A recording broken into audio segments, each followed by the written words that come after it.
Hello guys, मेरा नाम वरुण श्याम शर्मा है। मैं दिल्ली का रहने वाला हूँ। मैं गौरव फिटनेस फ्रीक यूट्यूब एक चैनल है, उस पर गौरव एक लड़का ब्लॉगर है, उसके माध्यम से मैं अक्सर अपनी वीडियोस यहाँ डालते रहता हूँ। वीडियो शुरू करने से पहले मैं आपको बताना चाहूँगा कि ये वीडियो काफ़ी इंपॉर्टेंट होने वाली है आपकी जानकारी के लिए, क्योंकि इसमें मैं आपके साथ एक ऐसे कैब ड्राइवर की बात करूंगा जो कि बहुत ही शातिर है, बहुत ही चालाक किस्म का है।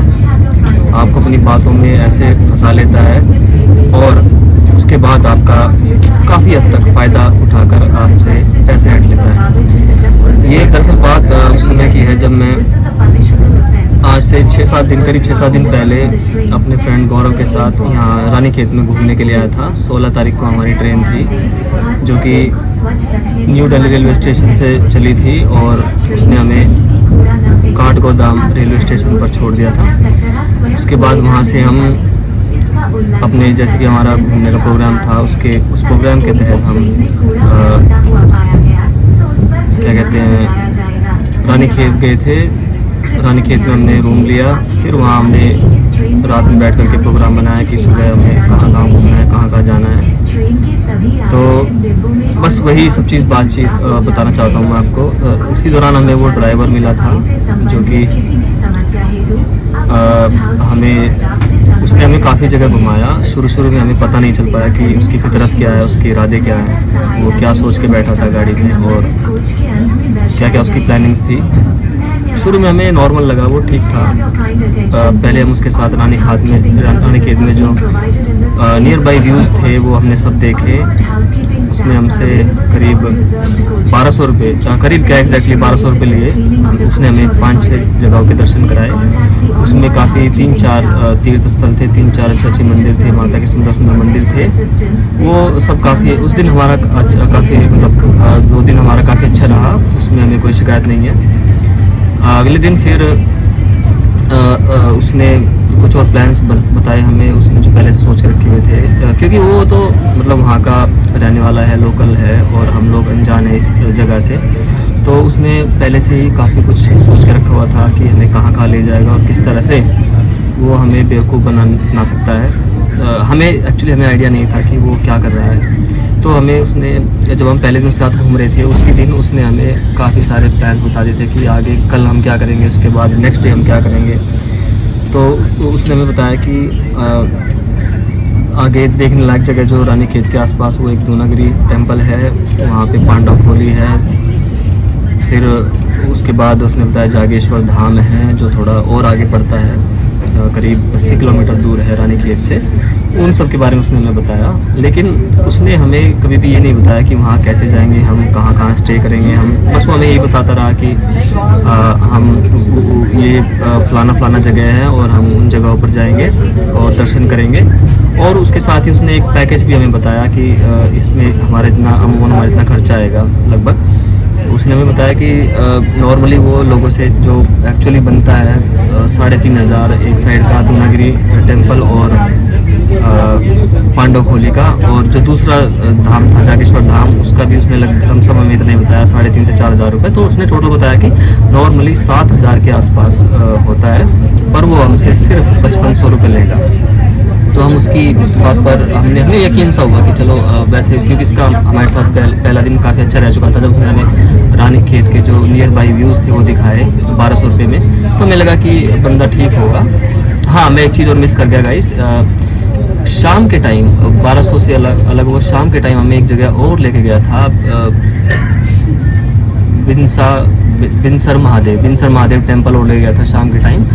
वो जो हमें बिनसर महादेव ले गया वो 1200 रुपये में इंक्लूड नहीं था, वो अलग पैकेज था, वो अलग प्रोग्राम था, अलग हमारा ट्रिप था वो। उसके लिए उसने हमसे 1000 रुपये मांगे थे। लेकिन फिर बाद में हमारी जब आपस में थोड़ा सा, मतलब एक टाइप से हमारी फ्रेंडशिप ही समझो, फ्रेंडशिप हो गई थी उसके साथ। हालांकि वो नॉन ही था, फ्रेंडशिप हो गई थी, पर तो उस फ्रेंडशिप की वजह से उसने 200 रुपये कम कर दिए थे। तो 800 रुपये में हमें वो बिनसर महादेव भी दे गया था सेम डे, जिस दिन हम उसके साथ जो नियर बाई रानीखेत के नियर बाई व्यूज़ थे वो देखे हमने, जिसमें गोल्फ कोर्स और 2-3 मंदिर शामिल थे। वो 1200 रुपये के ट्रिप में उसने हमें दिखाया वो।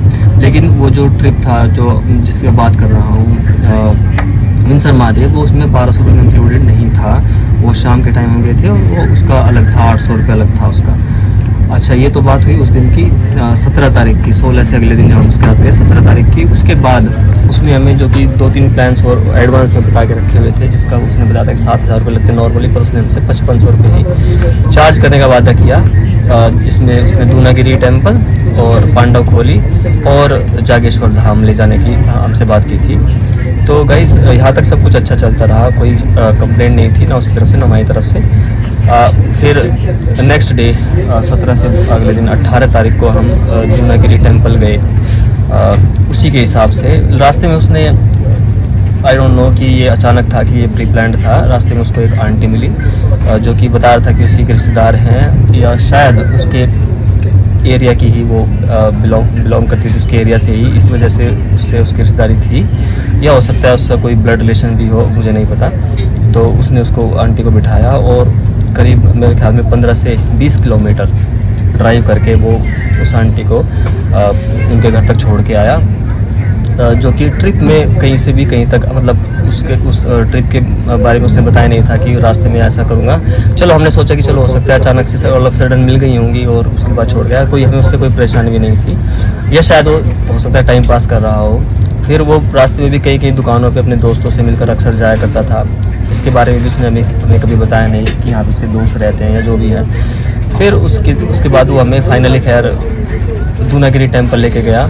जैसे कि उसने बताया था गाइस कि दूनागिरी टेम्पल हम शाम को पहुंचेंगे, ऐसा कुछ भी नहीं था। दूनागिरी टेम्पल हम बहुत ही जल्दी पहुंच गए, जबकि बीच में वो आंटी भी थी, उनको ड्रॉप करने के बावजूद भी हम काफ़ी जल्दी पहुंच गए थे दूनागिरी टेम्पल। मेरे ख्याल में शायद लगभग 12:30 बजे के आसपास, है ना गौरव, 12:30 बजे के आसपास पहुँच गए होंगे हम दूनागिरी टेम्पल। उसके बाद वहाँ पे हमने माता के दर्शन किए। करीब 502 सीढ़ियाँ चढ़ने के बाद वो टेम्पल फाइनली चोटी पर आया। तो हमने वहाँ पे माता रानी के दर्शन किए, भंडारा भी खाया। वो हमारे साथ पता नहीं किसी रीज़न से ड्राइवर हमारे साथ नहीं ऊपर चल सका, उसने मुझे 101 रुपये भी दिए चढ़ाने के लिए। वहाँ पर मैंने वो दान पात्र में डाल दिए। उसके बाद हम भंडारा खाने के बाद फिर पांडव खोली ट्रैकिंग के लिए गए। वहाँ पर भी वो ड्राइवर हमारे साथ नहीं गया। मुझे नहीं पता कि बीच बीच में जब वो हमारे साथ छोड़ देता था, हमारे साथ नहीं रहता था, तो क्या प्लानिंग करता था मुझे नहीं पता गाइस कुछ भी। और यहाँ तक हमें कुछ भी रियलाइज़ नहीं हुआ कि उसके मन में क्या प्लानिंग चल रही है। उसके बाद जब हम वहाँ से लौट रहे थे, दूनागिरी और पांडव खोली के दर्शन करके हम जब लौट रहे थे वापस, तो हम एक जगह होटल पर रुके, वहाँ हमने चाय पी। उसके बाद उसने हमें कहा कि सर, उसने मुझसे पूछा कि अब आगे प्लान क्या है। हमने उससे बताया कि अब तो जागेश्वर धाम ही बचा है, तो अब हम जागेश्वर धाम जाएंगे और उसके बाद अपने घर चले जाएंगे और आपको हम 5000 रुपये दे देंगे। तो उसने कहा सर 5,500 की बात हुई थी। तो फिर मतलब 5,500 की बात हुई थी, वो ये बात ठीक कह रहा था। लेकिन बाद में जैसा कि हम, मतलब क्योंकि हम ग्राहक हैं, हम इस बात के अधिकारी हैं कि हम कंसेशन मांग सकते हैं और थोड़ी बार्गेनिंग भी कर सकते हैं। तो बार्गेनिंग करते वक्त वो मान गया 5,000 रुपये में। और हालांकि वो ये कहता रहा कि मैं आपको ट्रिप में इतना खुश कर दूंगा कि आप खुशी खुशी मुझे 5500 रुपये दे दोगे। लेकिन क्योंकि हम पहले ही मूड बना चुके थे कि 5,000 से ज़्यादा का ट्रिप नहीं है, ये दोनों इतने किलोमीटर है भी नहीं, एक लगभग 80 किलोमीटर और दूसरा फिर उसी रास्ते में आगे की तरफ था थोड़ा 40-45 किलोमीटर दूर, तो इतना ज़्यादा लंबा था नहीं ये। तो वो फाइनली 5,000 रुपये मान गया। उसके बाद वो हमें उसने एक बताया कि अगर हम रानीखेत वापस जाएंगे और फिर सुबह हम जागेश्वर के लिए निकलते हैं तो ये रूट काफ़ी उल्टा हो जाएगा। तो वो हमें बजाय रानीखेत ले जाने के, वो हमें सोमेश्वर कोई छोटा सा ही आसपास कस्बा टाइप है, वहाँ लेकर के गया। वहाँ हमने रात में रूम बुक किया। उस रूम का किराया भी हमने ही दिया 600 रुपये।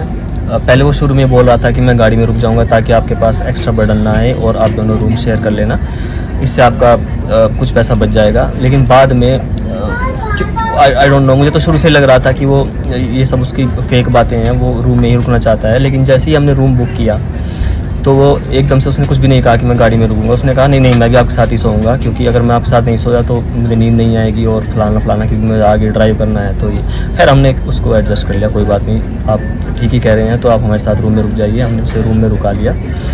उसके बाद उसने जैसा कि पहले से ही सोच कर रखा हुआ था गाइस, मैं बता दूं आपको लिटरली जो मैं सोचता हूँ, उसने सोच के रखा हुआ था कि हमें जागेश्वर धाम लेके जाएगा, वहाँ वो रूम बुक करेगा हमारे लिए, हमसे 5,000 रुपये जो उसकी खर्चा है गाड़ी का वो लेगा, और उसके बाद हमें वो बोल देगा कि वो चला जाएगा वहाँ से, ताकि वो वहीं से ही जागेश्वर धाम से ही कोई दूसरी सवारी उठा सके और अपने घर मतलब रानी खेत तक ले जाए उस सवारी को, या काठ गोदाम तक ले जाए, और हमसे जो उसे पैसा लेना था वो तो ले चुका होगा, उसके बाद वो उस सवारी से भी कुछ और एक्स्ट्रा पैसा ले सकता है।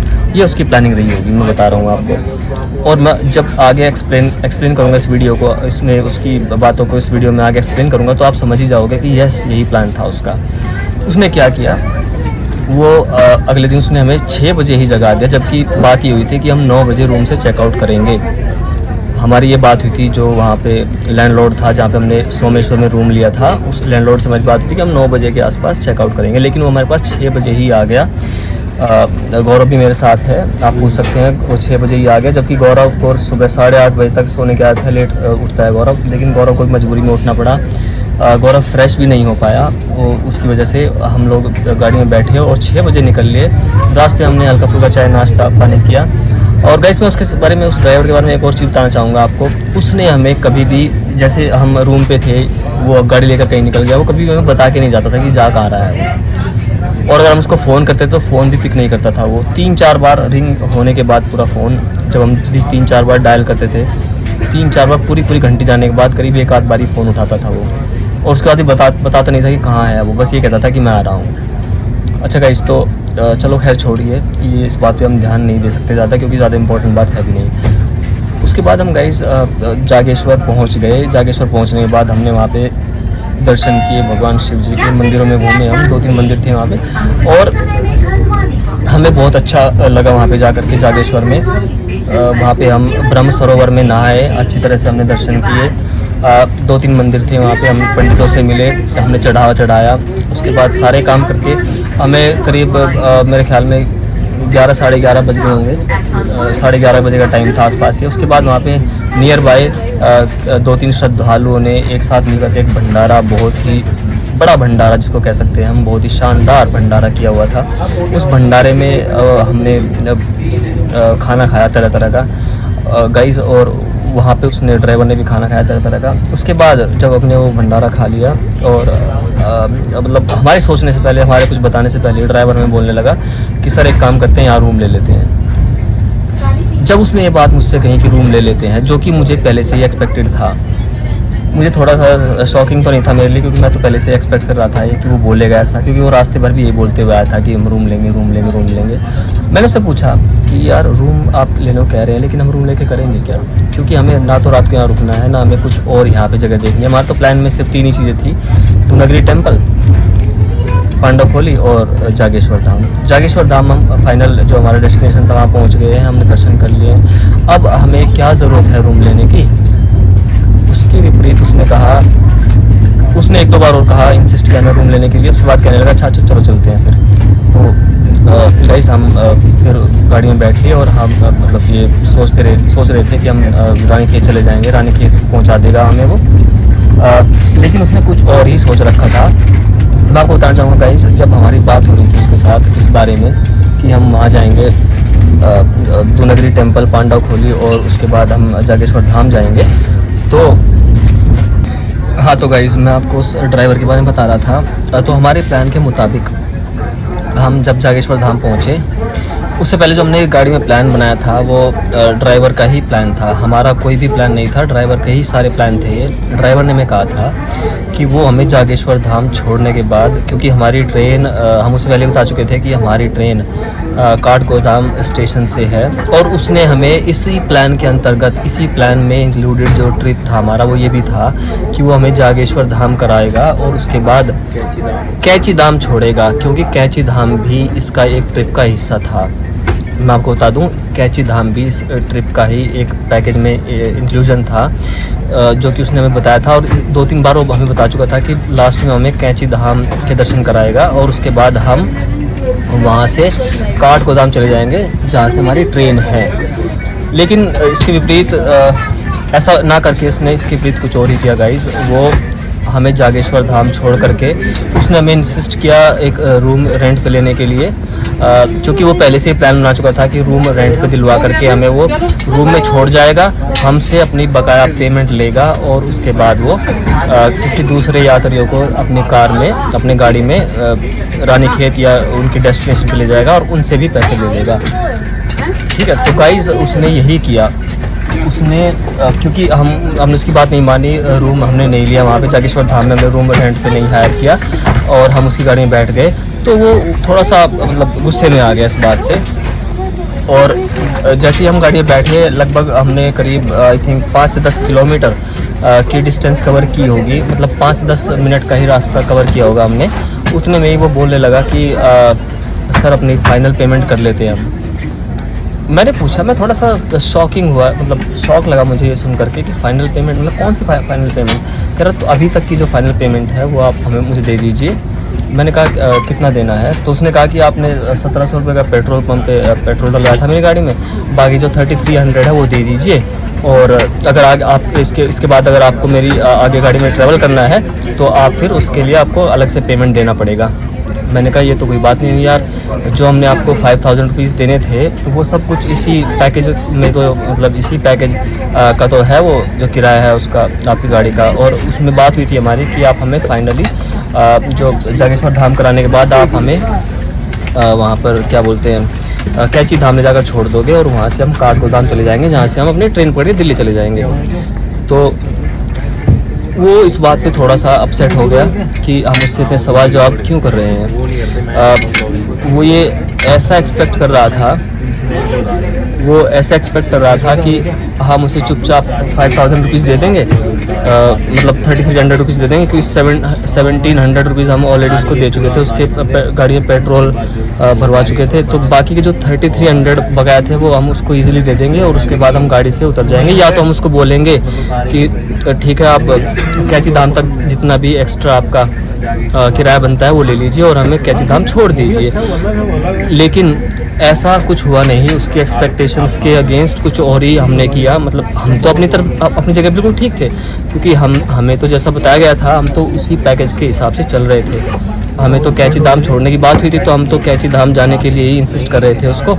लेकिन फिर भी क्योंकि उसने पहले से ही ऑलरेडी ये प्लान बनाया हुआ था, तय किया हुआ था अपने दिमाग में कि हाँ वो सिर्फ हमें जागेश्वर ले जाके छोड़ देगा, लेकिन हुआ ये नहीं। तो उसने क्या किया, वो हमसे झगड़ने लगा गाड़ी में, क्योंकि उसके हिसाब से जो प्लानिंग थी वो उसके हिसाब से हम नहीं चल रहे थे, हम उसके अगेंस्ट जा रहे थे। तो इस बात पे गुस्सा होकर के वो हमसे झगड़ने लगा और वो हमें बार बार बीच में उतारने की धमकी देने लगा कि मैं आगे लेकर के नहीं जाऊँगा।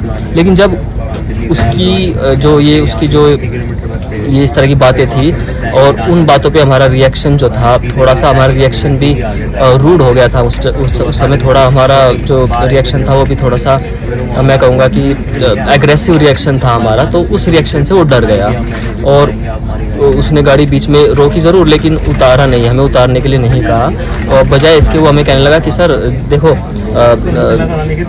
क्या बोलते हैं कैची धाम का यहाँ से 3000 रुपये रेंट बनता है, तो 3000 ना दे करके आप मुझे 2000 रुपये दे दीजिए, मैं 2000 रुपये में चलने को तैयार हूँ। लेकिन फिर भी हम उसकी बात नहीं माने, जो कि हमें नहीं माननी भी नहीं चाहिए थी, क्योंकि पहले से ही ये पैकेज बन चुका था कि वो हमें जागेश्वर से कैची धाम ले जाएगा और ये सब कुछ 5000 रुपये में ही होगा। तो हमने उसकी बात नहीं मानी और हम बार बार यही कहते रहे, थोड़े एग्रेसिव मोड में हम आ चुके थे दोनों भाई।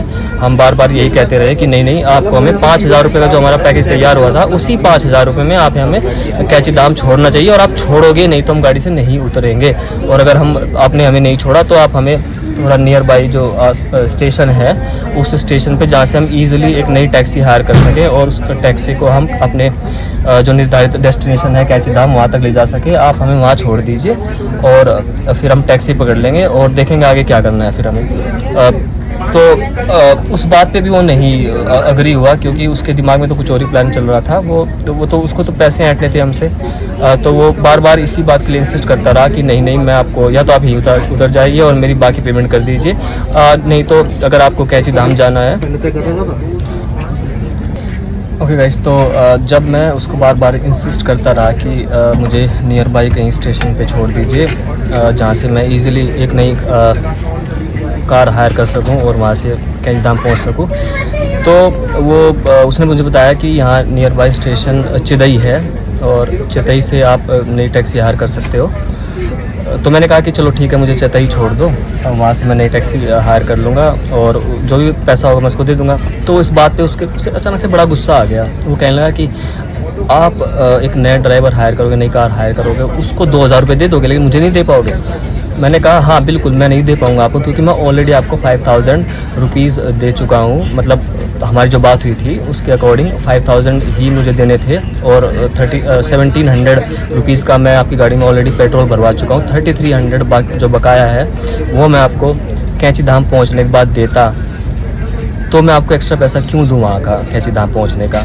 तो फिर वो बार बार इसी बात को दोहराने लगा कि आप एक नए ड्राइवर को एक नई टैक्सी हायर करके और कैंची धाम तक 2000 रुपये एक्स्ट्रा दे दोगे यहाँ से चिदई से, लेकिन मुझे नहीं दे सकते, ये तो आपकी बहुत गलत बात है, जायज़ नहीं है ये।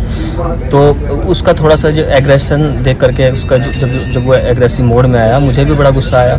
तो मैंने भी पलटवार किया, मैंने भी अपना थोड़ा एग्रेशन दिखाया। मैंने उसको कहा कि हाँ बिल्कुल ठीक है, मैं नहीं दूंगा आपको पैसे, क्योंकि मैं आपको पहले से ही जो हमारा पैकेज बना था 5000 का था और उसी के अकॉर्डिंग आपको हमें कैंची धाम छोड़ना था। आप नहीं छोड़ रहे हो तो मैं आपको एक्स्ट्रा पैसा क्यों दूँ इस चीज़ का।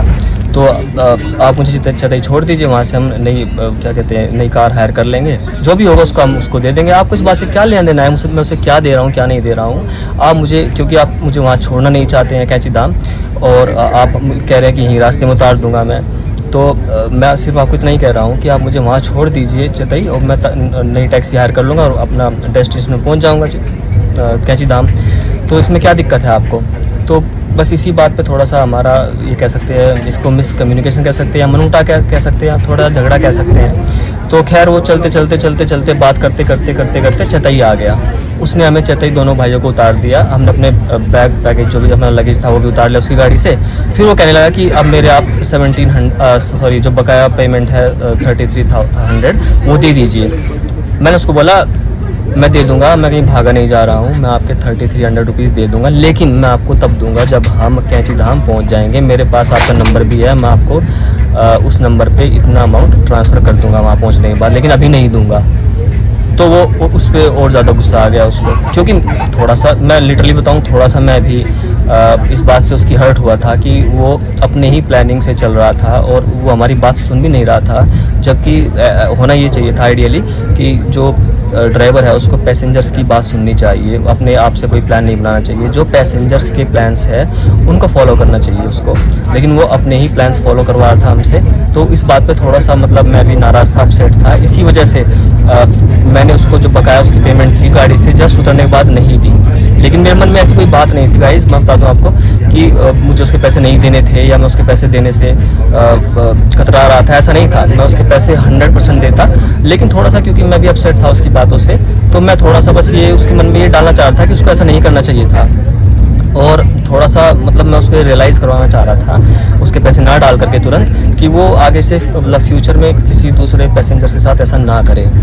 तो इसलिए मैंने उसको कहा कि मैं जैसे ही वहाँ पहुँचूँगा कैंची धाम नई टैक्सी हायर करके, और मैं तुरंत आपको आपके नंबर पे 3300 जो आपकी बकाया पेमेंट है ट्रांसफ़र कर दूँगा।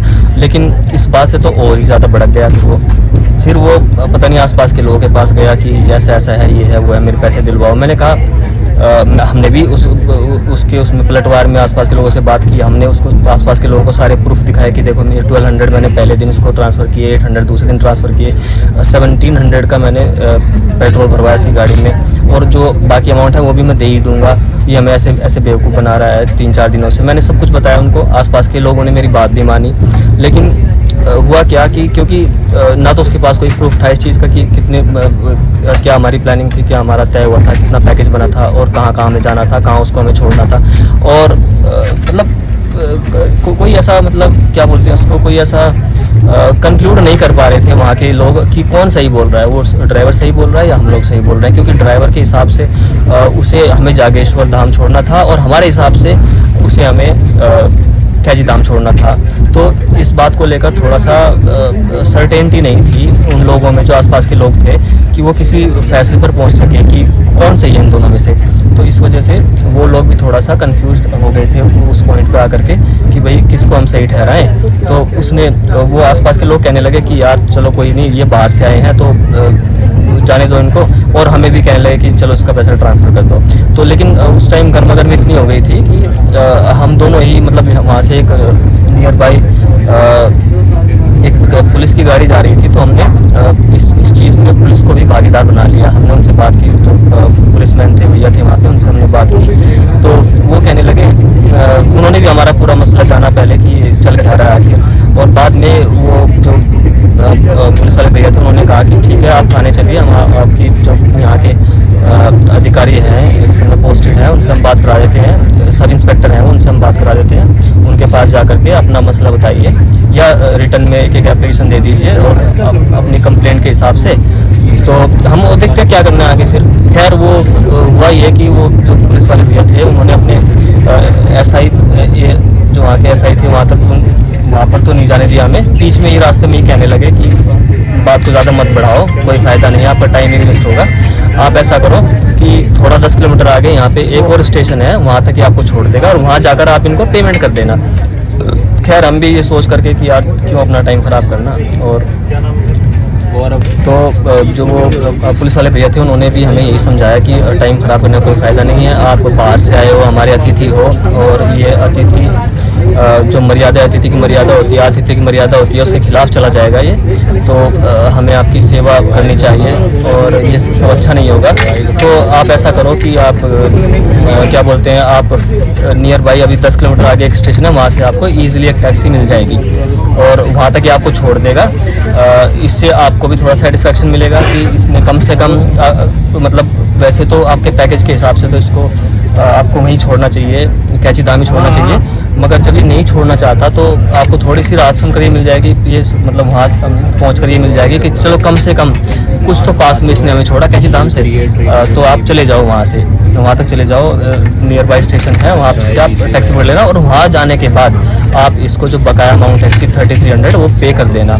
तो इस बात पे हम राज़ी हो गए। मैंने ये कहा पुलिस वाले भैया से कि चलो आपकी जो आप कह रहे हैं आपकी अनुशंसा है ये, और मैं आपकी बात को गिरने नहीं दूंगा, तो आपकी बात मान करके मैं वहाँ तक हम चले जाएंगे और वहाँ जाकर इनकी बाकी अमाउंट पे कर देंगे। उसके बाद यही हुआ गाइस, तो हम वहाँ पहुँच गए, जो 10 किलोमीटर आगे एक और स्टेशन था वहाँ पहुँच गए और वहाँ जाने के बाद मैंने जो मेरा वादे के अनुसार मैंने 3300 रुपीज़ उसको पे कर दिए ड्राइवर को। उसके बाद बस यही टोटल इंसिडेंट था। मैं इस वीडियो के माध्यम से, इस वीडियो के थ्रू मैं आप सबको यही बताना चाहता हूँ कि सचेत रहिएगा ऐसे ड्राइवर से। फ्यूचर में बात रानीखेत की हो, उत्तराखंड की हो या कहीं की भी हो, किसी भी स्टेट की हो, आप जब भी जाएँ तो इस तरह के हादसे, इस तरह की दिक्कतें आपके साथ ना आए, आपको कोई बेवकूफ़ ना बनाए, आपको कोई ना ठगे। तो आप सचेत रहिएगा इस तरह के ड्राइवर से। अभी इस वीडियो के एंड में मैं आपको उस ड्राइवर की कैब का नंबर भी भेजूंगा, उस ड्राइवर का फ़ोटो भी भेजूंगा। वो ड्राइवर लोकल है, रानीखेत का ही, वहीं का निवासी है, और ताकि नेक्स्ट टाइम आप जब भी जाए तो कम से कम उससे तो सतर्क रहिएगा। आप कम से कम एक आदमी से तो सतर्क रह सकते हैं ना, बाकी भी और आपको सतर्क रहने की ज़रूरत है बाकी और लोगों से भी। लेकिन उसका यहाँ पे इस वीडियो में उसका फ़ोटो और उसका गाड़ी का नंबर डालना इसलिए ज़रूरी है, मैं उसको बदनाम नहीं करना चाहता। देखो गाइस, मैं आपको बता दूँ, मैं उसको बदनाम नहीं करना चाहता, मेरी ऐसी कोई इंटेंशन नहीं है। मेरी सिर्फ इतनी सी पॉजिटिव इंटेंशन है ये कि आप लोग फ्यूचर में ऐसे लोगों से सावधान रहें, सचेत रहे और खुद को किसी भी तरह की परेशानी में ना डालें, खुद को किसी भी तरह की परेशानी में डालने से बचाएं। तो इसी वजह से मैं आपके साथ ये इन्फॉर्मेशन शेयर करना चाहूँगा। ओके गाइस, सो आप ये वीडियो देखें शुरू से लेकर एंड तक, और मुझे किसी तरह का लाइक नहीं चाहिए, मुझे किसी तरह का अपनी वीडियो पे कमेंट नहीं चाहिए, क्योंकि मैं ये वीडियो अपनी पब्लिसिटी के लिए नहीं डाल रहा हूँ, बल्कि एक जानकारी के लिए डाल रहा हूँ, ताकि ज़्यादा से ज़्यादा लोग इस वीडियो को देख करके अपने आप को इस तरह के लोगों से अवेयर कर सकें, सावधान कर सकें और अपने आप को बचा सकें। तो गाइज़, बस एक रिक्वेस्ट करूँगा कि हो सके तो इस वीडियो को शेयर करें, ताकि ये वीडियो ज़्यादा से ज़्यादा लोगों के पास पहुँच सके और वो भी अपने आप को इस तरह के लोगों से, इस तरह के लोगों के चंगुल में फंसने से बचा सके। तो thank you guys, good bye.